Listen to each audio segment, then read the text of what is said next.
They scream, they fight, they make up, and that was just the season finale. The Real Housewives of New Jersey took that reality show franchise to a whole new level, thanks in part to Danielle Staub. Before we speak with her exclusively, though, here's a look at how the Housewives made their adventures into jaw-dropping TV.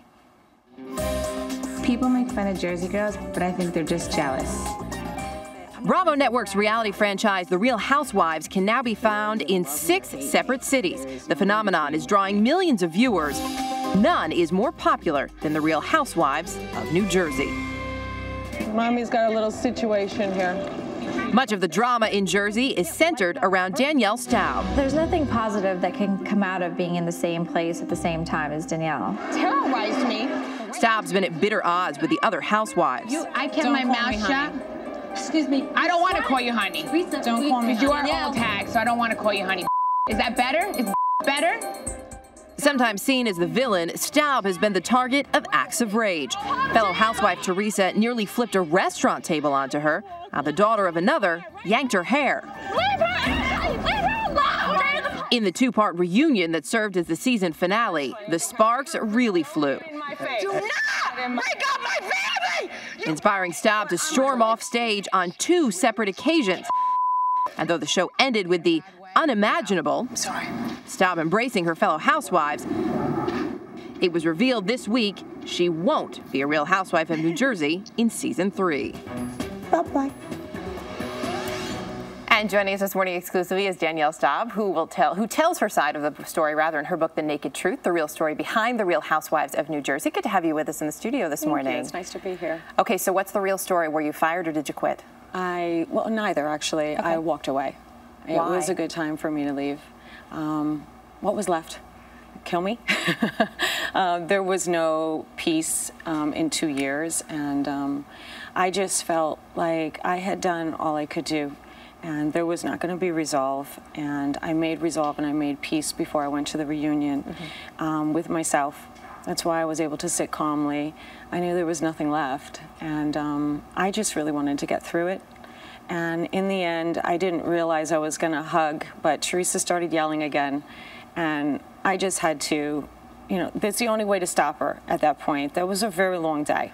It wasn't just an hour like you see in an episode. Right. It's a whole entire day. You're talking about the whole day of the taping of the reunion special there. You mentioned the hug, and I have to bring this up because, I mean, it lasted for, you hug Teresa and then you hug Jacqueline, and it lasted for more than a minute. And I have to say, watching it, it's one of the most awkward things I've ever watched on TV.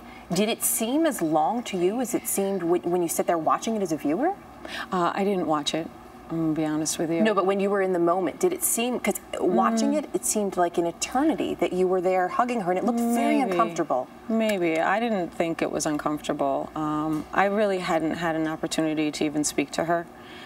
We were at odds, and I think there was a lot that was drawn up on emotion for she and I, because we were in a friendship, a very close friendship, for quite some time, and that was the first moment in 2 years, actually, that we really had just a dialogue going with the others around, that we were actually able to speak. And I got to hear how she was feeling without her being controlled. And it moved me to let her know. I wanted to whisper it to her. I know we're mic'd, but it wasn't my intent for it to be heard by anyone but her. And it was a moment for me where I wanted to let her know I'm okay. I want to leave now. Right. Just let me go. Say your piece. There's no more. Was there, on the show this season, we saw your energist, and I know energy is something that you talk about in the energy, and a lot of people, the energy they feel from other people. What was the energy you got back from Jacqueline in that hug? Did you get anything? I did. Actually, I felt her exhale, and it wasn't an uncomfortable moment for me. I can't speak for anyone but myself. I just know for me, it was something that came from my heart. I've been seriously abused most of my life, and it doesn't make me a victim. I'm a survivor, and there's people that go through much worse than I, but I'm given a platform to maybe stop some of that kind of behavior, and I did feel her exhale. I don't need her to admit that. I don't need anyone to admit that. I work on people's energy, not work on them. I work with it, I should say, and I feed off of that. So yeah, I was feeling a lot of closure between she and I. Do you feel you were portrayed accurately on the show? No. No, I think editing is a beautiful, wonderful thing. What about? It did make wonderful TV, but I do own up to I'm a button pusher. but I do have resolve at the end of my day, and I don't mind being the villain. Were the other housewives portrayed accurately?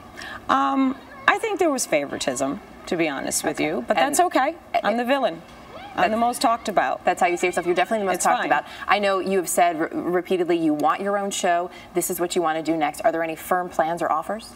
There are, and I'm not at liberty to announce them at this time. But we'll be looking for more of that. Will your kids be involved? Yes, they will. Do they want to be involved? Yeah, they do. This one, they really didn't want to be a part of last season too much. It's kind of tough. You know, seeing your mom go into the lion's den constantly. So, yes, they're definitely going to be a part of that. And my friends and my extension of my family. We will be watching for it. Danielle, thanks for stopping by this morning. Thank you so much.